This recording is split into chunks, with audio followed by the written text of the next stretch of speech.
Assalamualaikum warahmatullahi wabarakatuh. Nama saya Anissa. Saya akan mempresentasikan tentang konsep rawat gabung manajemen BBL, pencegahan infeksi pada neonatus. Rawat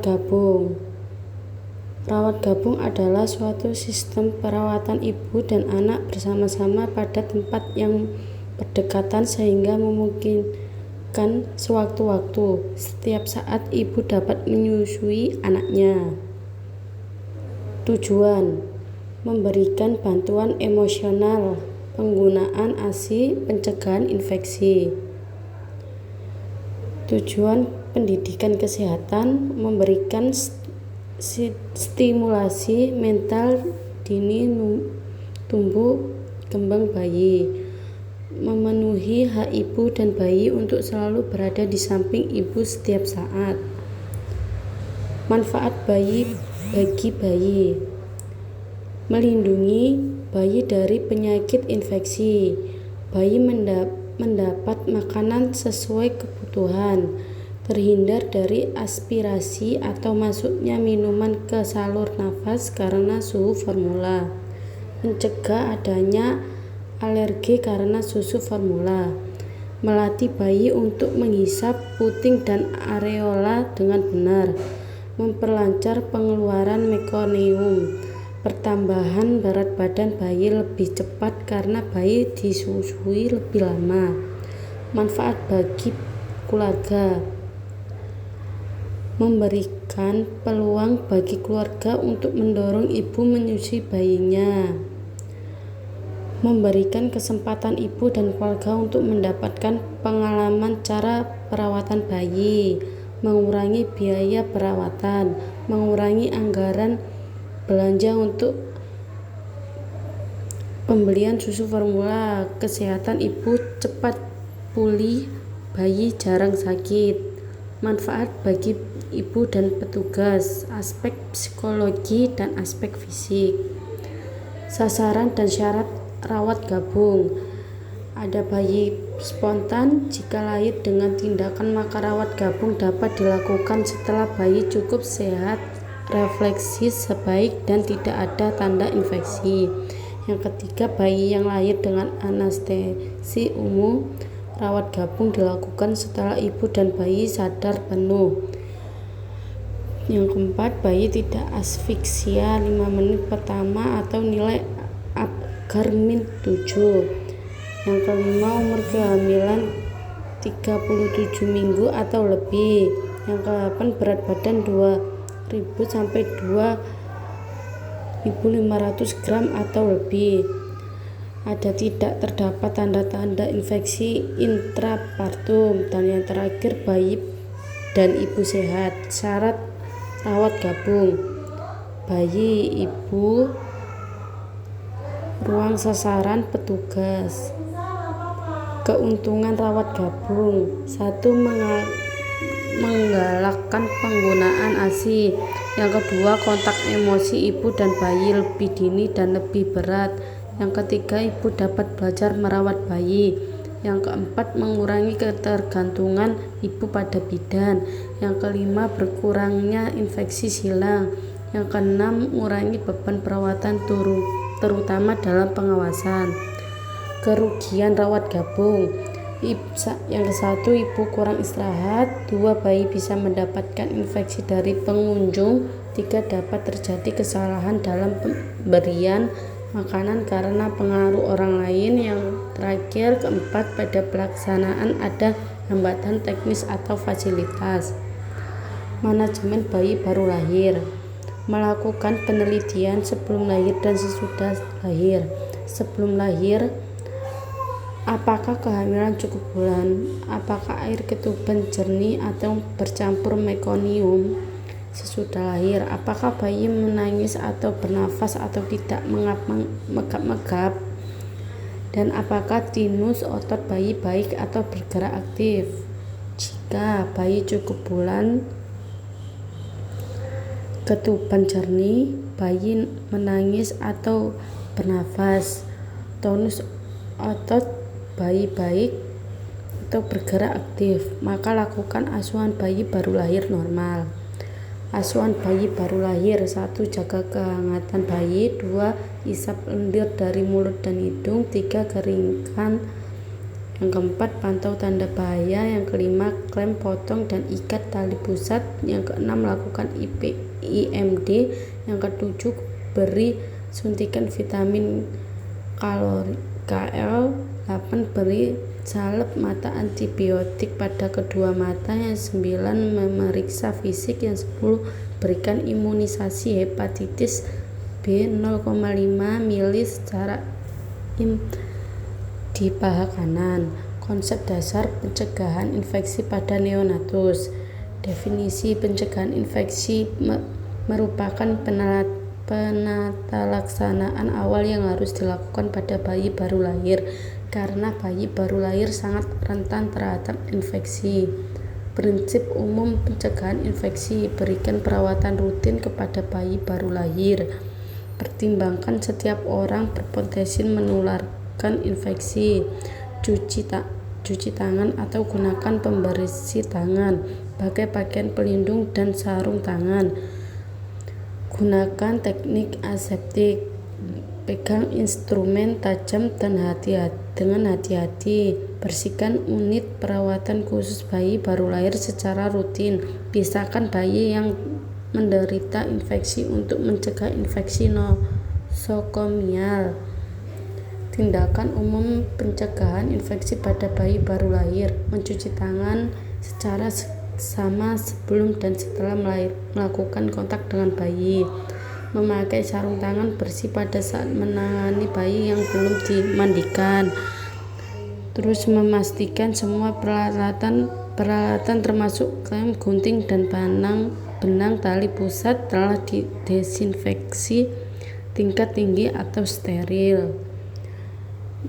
Memastikan bahwa semua pakaian, handuk, selimut, serta kain yang digunakan untuk bayi telah dalam keadaan bersih. Memastikan bahwa timbangan pita pengukur, termometer, stetoskop, dan benda-benda lainnya yang akan bersentuhan dengan bayi dalam keadaan bersih. Itu gambar contohnya. Timbang bayi dan ukur kepala bayi. Pembersihkan muka, pantat, dan tali pusat bayi baru lahir dengan air bersih, hangat, dan sabun setiap hari. Menjaga bayi dari orang-orang yang menderita infeksi dan memastikan orang yang memegang wajah sudah cuci tangan sebelumnya. Menganjurkan ibu menjaga kebersihan diri, terutama payudara, dengan mandi setiap hari. Jenis pencegahan infeksi pada neonatus: pencegahan infeksi pada tali pusat, pencegahan infeksi pada kulit, pencegahan infeksi pada mata bayi baru lahir, imunisasi. Terima kasih presentasi dari saya. Wassalamualaikum warahmatullahi wabarakatuh.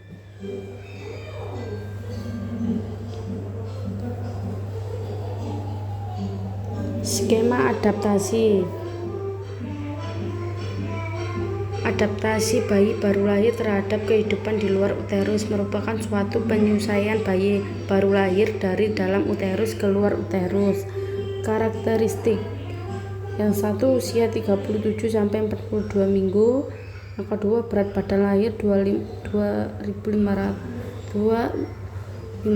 sampai 4.000 gram. Panjang badan 48-30 cm, lingkar kepala 33-35 cm, dapat bernafas dengan teratur dalam normal, organ fisik lengkap dan dapat berfungsi dengan baik.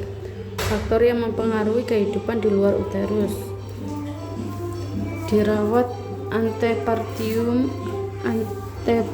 ibu dan bayi baru lahir, misal terpapar zat toksik, sikap ibu terhadap kehamilannya, dan pengalaman pengasuhan bayi. Yang kedua, riwayat Intrapartum ibu dan bayi baru lahir, misal lama bersalin, tipe analgesik atau anestesi intrapartum. Yang ketiga, kapasitas fisiologis bayi baru lahir untuk melakukan transisi dari kehidupan intrauterin ke kehidupan ekstrauterin.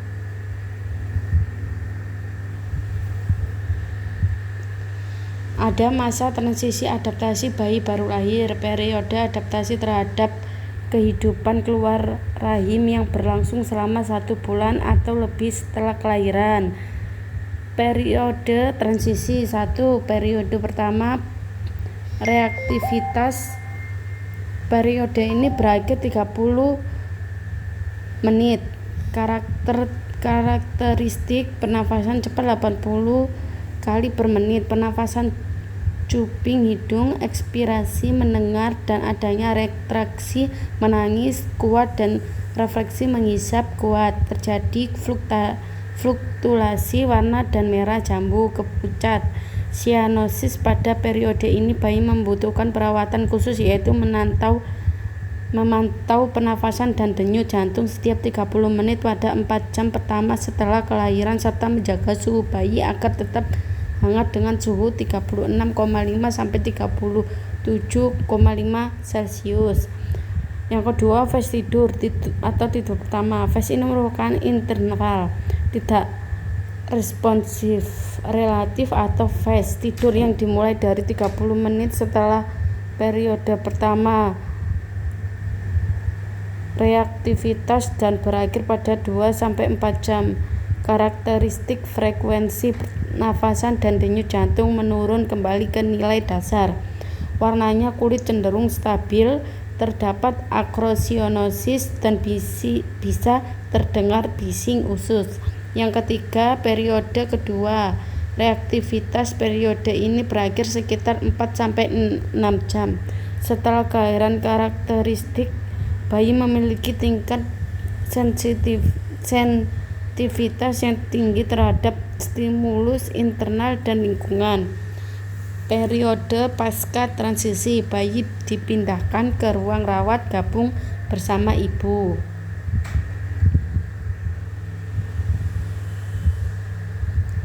Adaptasi BBL terhadap kehidupan di luar uterus.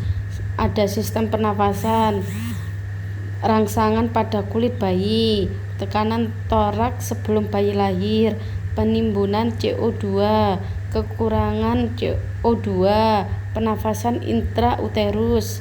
Ada perubahan sirkulasi.